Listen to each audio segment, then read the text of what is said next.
Greetings, and welcome to Heal Talk Tuesdays with Liza.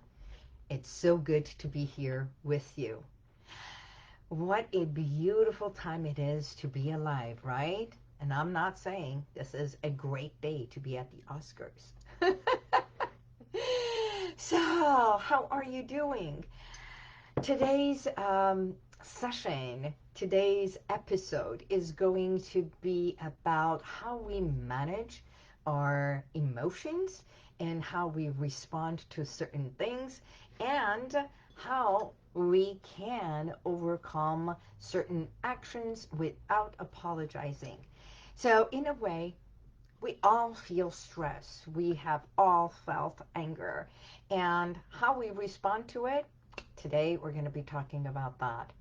So, my name is Liza, your expert hypnotherapist, and you are on Heal Talk Tuesdays. Today, let's talk about what has been happening in your life, what is going on, and thank you for being present at this moment. Everybody in the world is talking about what happened at the Oscars. Actually, I was away for the entire week. I was at 2 different events. I was at Secret Knock, which was absolutely wonderful. And then I was at a training seminar for 3 intensive days, which was amazing. And thank you to the power team and Bill Walsh. I learned a lot. Just when we think we don't know much, we learn more. So the reason I'm mentioning all that is because I was in San Diego and then came home, and then I went to Dallas, got home at 8:30 and missed the Oscars, not knowing what's going on. By the time I got home, it was already 9:30.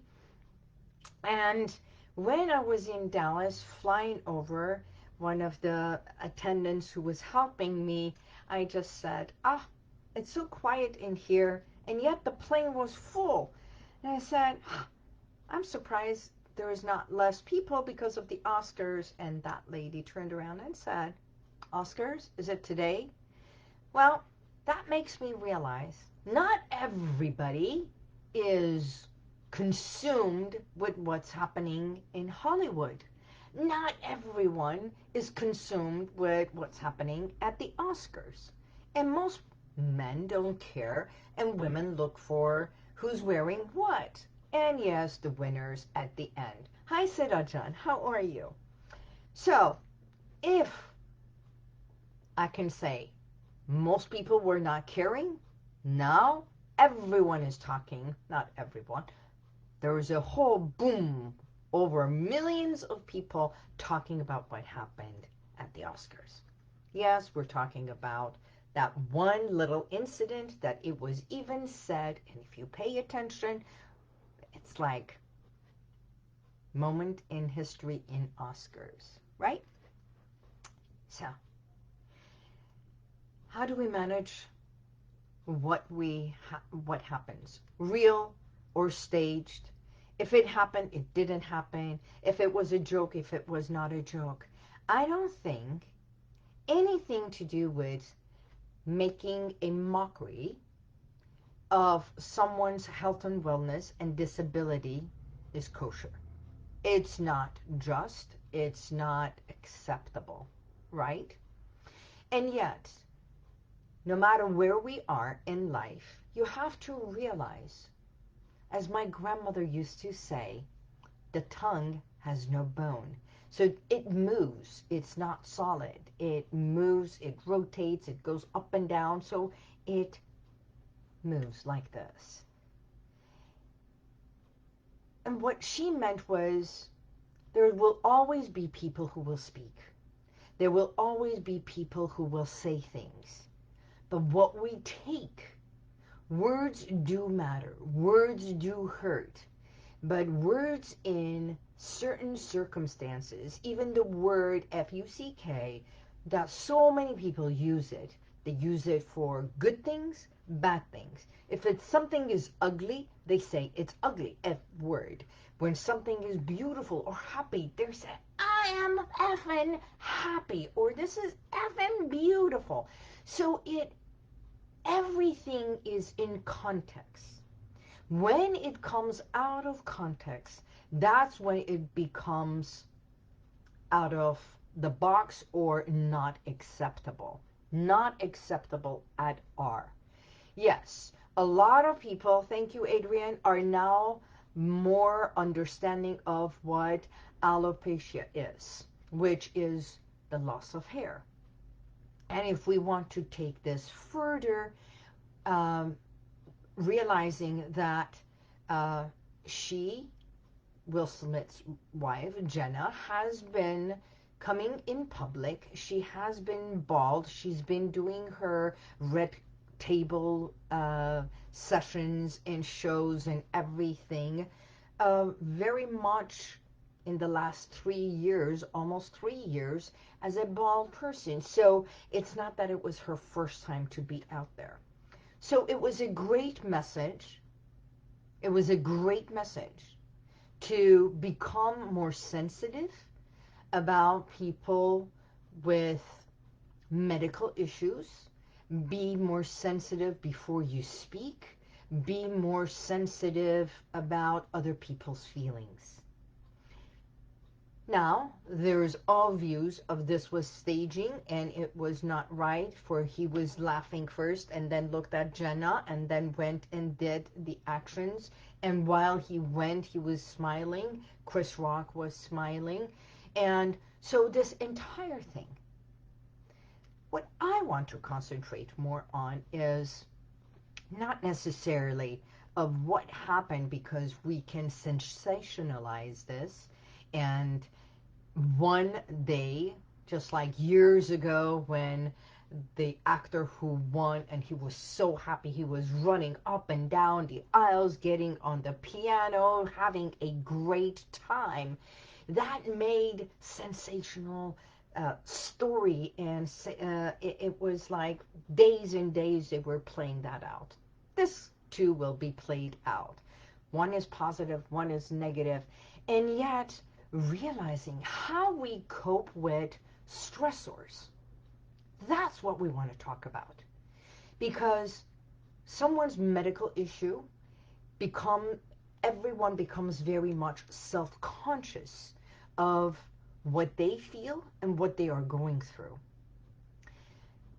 Other people may not feel the same about it, especially now taking it into a context. And let's talk about this. Let's share if you agree or not. If you walk into a comedy club, if you go to a comedy store and you're sitting in front and the comedian, we've seen this over and over, picks on you, which they usually pick on the first and second row, and they make jokes like Howard Stern used to make jokes, and many big comedians, we're not going to name, because there's been many comedians that you go and they literally make jokes to a point that people look at it as like, how dare you? That's an insult. But the delivery, no matter if it's an insult or not, actually comedians make joke and mockery of their life all the time. And so when we're in the front row, we might be picked at. So if I am sensitive, I would not be sitting in the front row. That's a fact. Number 2, we are more conscious and self-conscious about what is happening within our own disability than someone may see of us as a disability. Now, dyslexia can be a disability, and stuttering, looks, anything, either people see or hear, and they will point it out. I myself have been pointed out so many times, especially with my accent. Who are you? Actually, not who are you, where are you from? And in the beginning, I used to take very much offense. What do you mean, where am I from? I'm from Los Angeles. No, really, where are you from? And the way they would ask, I would say, why are you asking? Well, you've got an accent. Well, doesn't everybody have an accent? So I used to be so guarded on this one little thing. And it's not because they wanted to put me down. They just wanted to put me in a box as a comparison to understand maybe my culture, maybe my accent, maybe, it doesn't matter. It's just categorizing. So, when we do this, it's not so much for them, it's for us. So how we respond to certain things is where it comes to. So it would be so great before reacting, before being responsive, to take a moment. And I know Will Smith took a moment. His moment was to laugh, and then he looked, and then it was like, wow, that was uncalled for. And then it was like, okay, now I'm going to do an action, because it was not a reaction, it was an action. It took a moment to think it, to get up, to act upon. So wouldn't it be great if it was not staged, that it would be more thought of what I'm doing, and sometimes knowing that everything has consequences. And I bet anything that the consequences were thought of. And if it was a reaction, and it was, oh, the whole thing was a reactive mode, and he went into defense mode of his wife, which is very much honorable, and hopefully most people will do that. And it was like, that's uncalled for, and I'm going to go into defense. That they find a better way to defend versus an action that is more violent. It was not called for.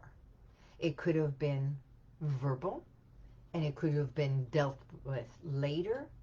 So this entire thing, no matter what it was, I'm talking about us in daily life. As a domestic abuse consultant, the message that was sent is also bigger than what it is. So here we dealt with anger. Here we dealt with reaction. Here we dealt with action after a pause of laughter and what am I supposed to do next. And then we also had the message for children that literally look up to Will Smith of what kind of an action it took. So if, I know as a joke, but most people, we all say, this put Oscars back on mainstream to talk about. If people forgot all about what Oscars was about, well, millions of millions clicked on that or are talking about this, as I am now. But when someone we're talking about it, is the message we are sending. Is this how we defend our partner's honor? Is this how we defend my loved one? Is this how I react and I go slapping you, kicking you, hurting you because of what you said? I don't believe so. Because I hope that most of us, have come to a place in time that we think twice before we speak. And when we become calmer, here is point number 2. Become calm. Calm yourself. Gather yourself before you react. Another thing that we can do is literally in real life, take a walk before you say something that what you say is going to hurt someone far greater than the original talk. Another thing you can do is have time out, literally. Um, have a me time. If you are part of our group, which is my daily gratitude, if you're not, please join our private group on Facebook, which is Daily Gratitude. And every single day I post something in there about our mind, about our body, about ourselves, about how have a new momentum, how to be in gratefulness, or make a change in how we set things in motion, how we take ownership of certain things, or just sometimes simply Saturdays is simply just be present or do something for yourself. Um, Another one is identify with possible solutions. What could be a better solution? And the ramifications. Now, because of what happened, the person who, Chris Rock, the person in charge, is going to get slack. The person who slapped is going to get slack. Everyone is going to get something, and it's not going to be positive. And the only thing positive is be more sensitive. Be more sensitive of what you say. Be more sensitive about other people's feelings. And it goes both ways. The person who delivered it and the person who reacted to it. But in life, how do we cope with this kind of a stress and anxiety? And I love what you say, Seda. You say, when someone asks me about my accents, I respond, I speak 4 languages. And how many languages do you speak? Is it only one? Well, that's like, is it only one? Is like, I am far higher, greater than you. My response is usually, I was not born here, and I do speak multiple languages. And sometimes my accent comes through. And then I say, but I've been here for 40 years. And I am proud of who I am. So it's not that I am downplaying you.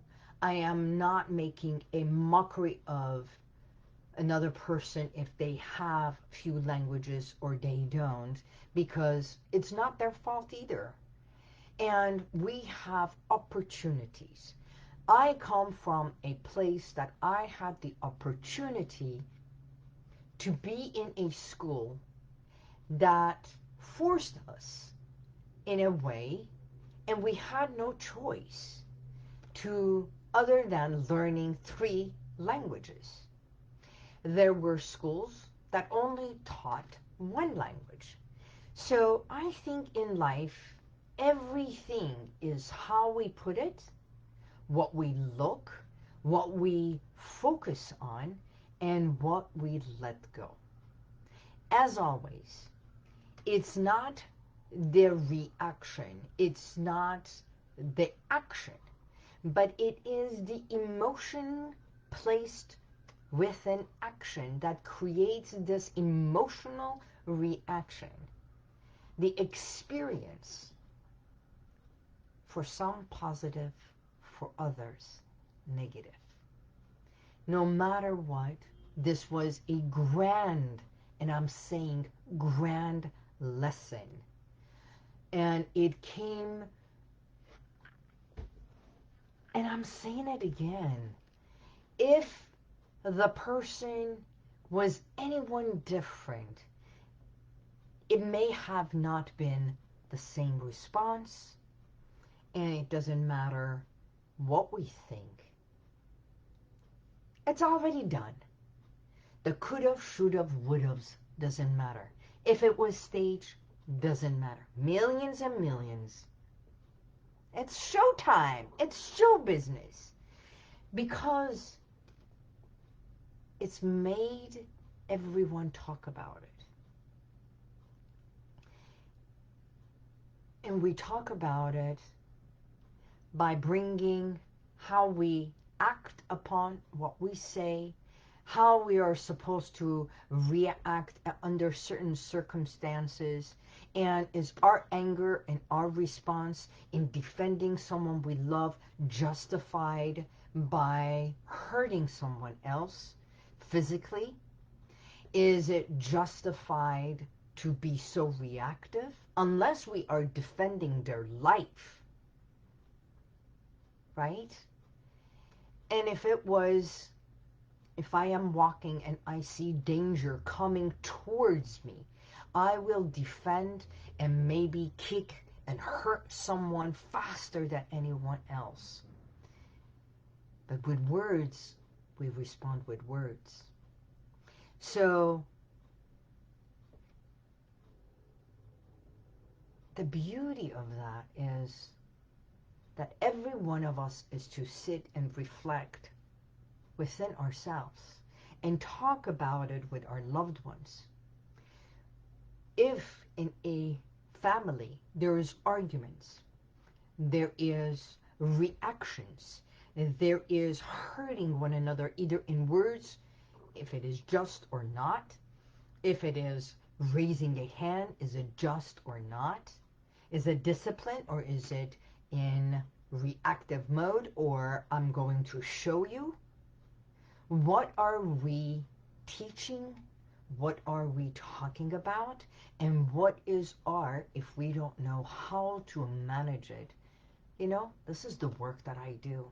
As a stress and anxiety expert, teaching and guiding my clients learn how to manage their stress, manage their anger, manage their anxiety is exactly what we do. It is something that if it is you go into fight and flight all the time, you can't speak and you can't stand up for yourself, then find the means of learning where it stems from. And I want to empower myself so that I can have a voice, that I can speak and express freely without being afraid. And if there is a fear factor, I can't speak up for myself because I was taught you are only to be seen, not to be heard. Let's find the means of what it was, find the cause so that you can empower yourself. And if the pendulum is the other way, that if you or someone you know, I mean, it's just they fly off the handle, they get angry all the time, that they raise hands more than necessary or unjust, then there is ways to find how to manage anger, manage your reactions, and find a better way, a better solution to resolve things. That's the work I do as a clinical hypnotherapist and stress management consultant, where I used to work with companies and organizations in how to manage stress, and the same with my clients. Today I had a client who said, do you think this can be resolved?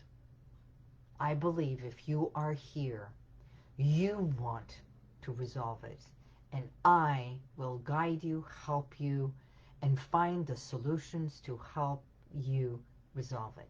Why? Because we truly evoke what was. We delve deeper into the subconscious or whatever it is happening in your life in order for you to recognize it, acknowledge it, understand the cause of it, of your reactions, your anger, your outbursts, right? Or being so sensitive and where it comes from, and for you to be more grounded with yourself and be very gently expressing and sharing with others that this is not proper and this is right. And then we come to embrace the reality. This is where I am. This is what I feel. And what I can do to be much safer with myself, with my thoughts, with my being. And that I can shift the emotions connected to my actions, my reactions, to handle it better. What about the message of building or making fun of anyone's disability? Well, I don't think that's just at any time in life.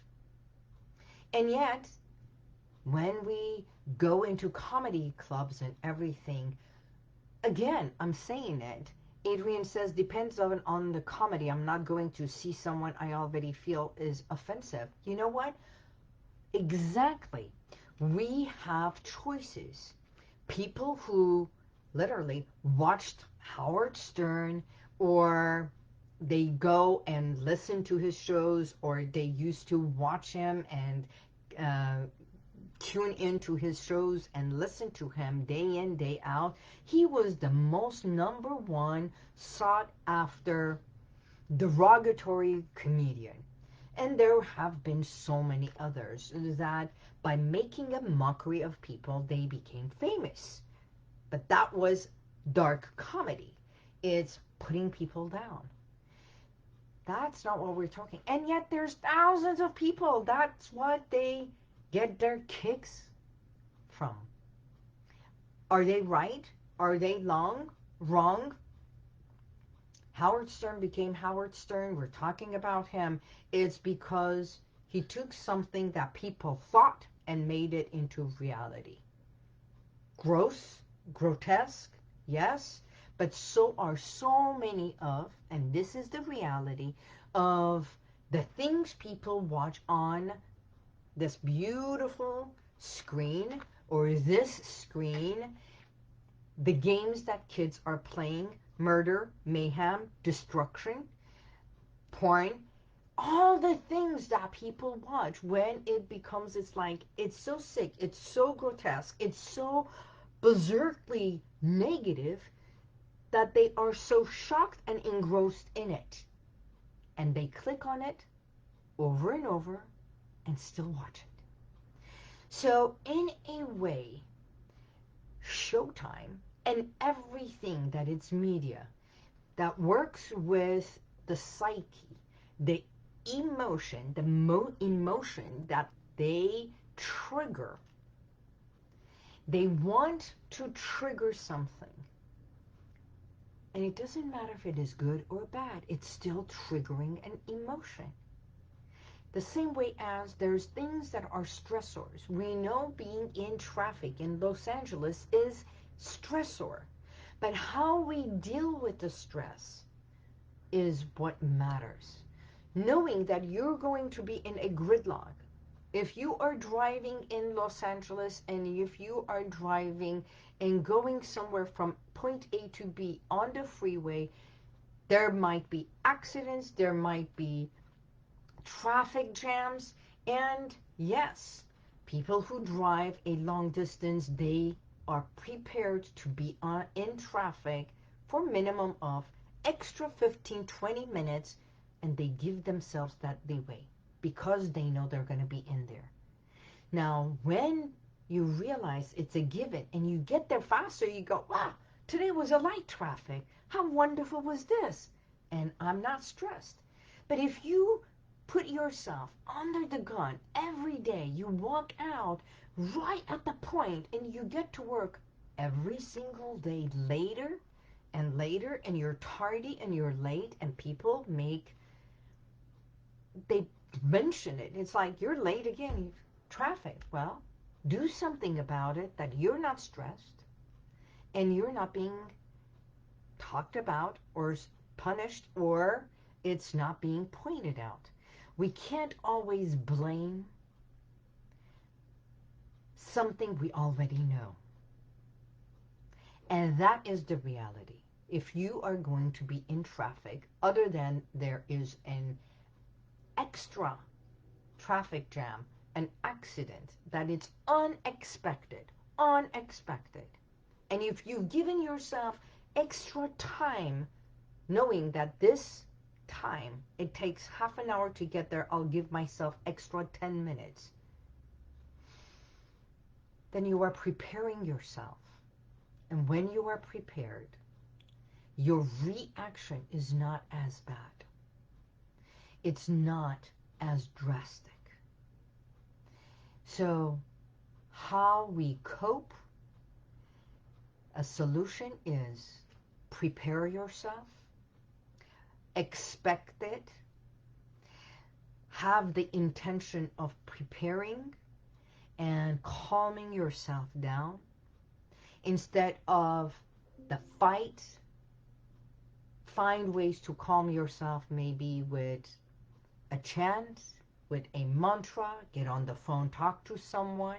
If you need to walk off, bring the windows down, put a music that calms you, or you can sing and have a good time, or realize if something is triggering you more than what it needs to, it needs attention for you to tend to it. For everyday occurrence, we learn to manage our stressors. And when it builds up, and we have not found the way to express, we learn to do a checkup from the inside and say, what is this thing that triggers me still that I have not dealt with? And that is something I need to do something about, because this is not good for my body. It's not good for my psyche. It's not good for the people around me. When something is no longer benefiting you and it's not enhancing you, think about making a change. And change does not mean to the negative. Change is something we all go through because stress is something normal and we are in and out of that. Some people stress about the weather, or I get stressed when my computer doesn't function well. But you know what? Realizing at that very moment, we say it, we get upset. Okay, what do I do about it? What can I do today or this very instant to calm myself in order for me to find a solution? And if I can't find a solution, what can I do? Because throwing the computer out the door is not the solution. But talking to my computer, work with me, come on, yes, and it worked. Realizing at that very moment, I just expressed it. And I didn't harm the computer. Releasing certain emotions instead of bundling it and making it so tight and suppressing, it's going to come to a boil somewhere. So what if just for today, and I'm saying it, just for today, you say,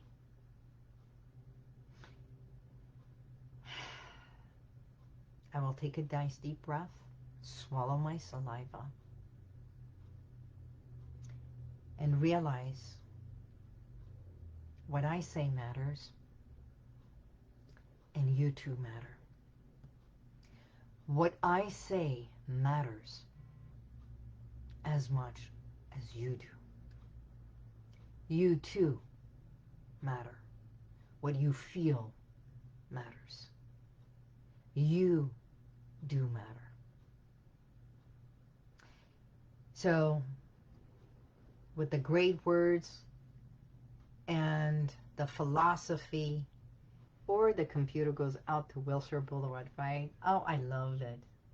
Adrian, I love it when you say that. Sometimes we just have to realize when we talk to the computer, even the computer gets afraid not to be thrown away. And it starts working. You know, sometimes we just need to put some humor. And if we can't put humor, to be more mindful and respect others and honor ourselves. Because we never know who's listening and who's watching. And for that, I am grateful for you and for sharing and for being present. I don't know. Hopefully this message would resonate with you, because we all have flaws and none of us are perfect. None of us are perfect. And that's a good thing to know. I'm not better than you. No matter who I am, where I go, what pictures I post, who I was with, reality is I'm human. I make mistakes, and yet I am ready to learn and accept and appreciate every essence of not only who I am, but other human beings. So, does this make sense? Does this resonate with you? Just say yes if it does. And, or you can just say hashtag yes, it resonates. And knowing, anyone here? I feel like I'm talking to myself. Adrian, Claudia, Siddha John, thank you for being here. I hope today's message was beneficial, and realizing that we, even being here on this message right here on Heal Talk Tuesday, every Tuesday that I come, it's my words or only my words. And I truly appreciate when my clients message me and they text me. As a matter of fact, one of the texts that I received last week for interviewing Linda Fisk from San Diego, it was, so thank you for coming and interviewing Linda, because she was wonderful. It was all about empowering women and everything. You know, almost 5 years I've been coming live on Facebook. Sometimes I come with an agenda of what exactly I'm going to be talking about. Other times we come with the things that are happening, are current, what's happening. There's been times that I read and text and we talk about that, a message, an email, a flower, or my clients' issues, because no matter what happens, we all learn from one another. I'm not an expert in everything, only the work that I do. And if I can make a difference in one person's life, then I've done my job.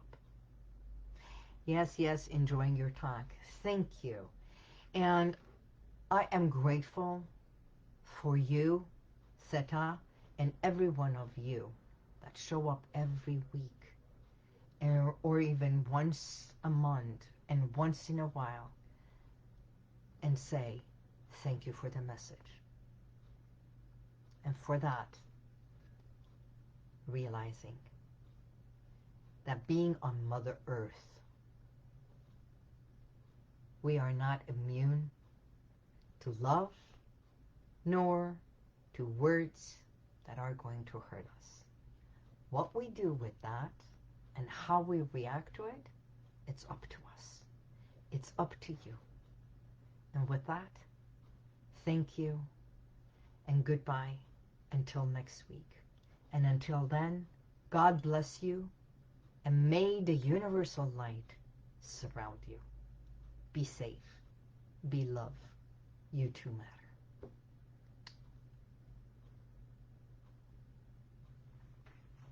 You're welcome, Claudia. Bye-bye. And if you like this, Thank you for share being it, here. subscribe, and go to YouTube, and you'll see the rest of all my podcasts. But if you want to go back and watch other videos from a week ago, 2 weeks ago, even a year ago, click right here. See you next time.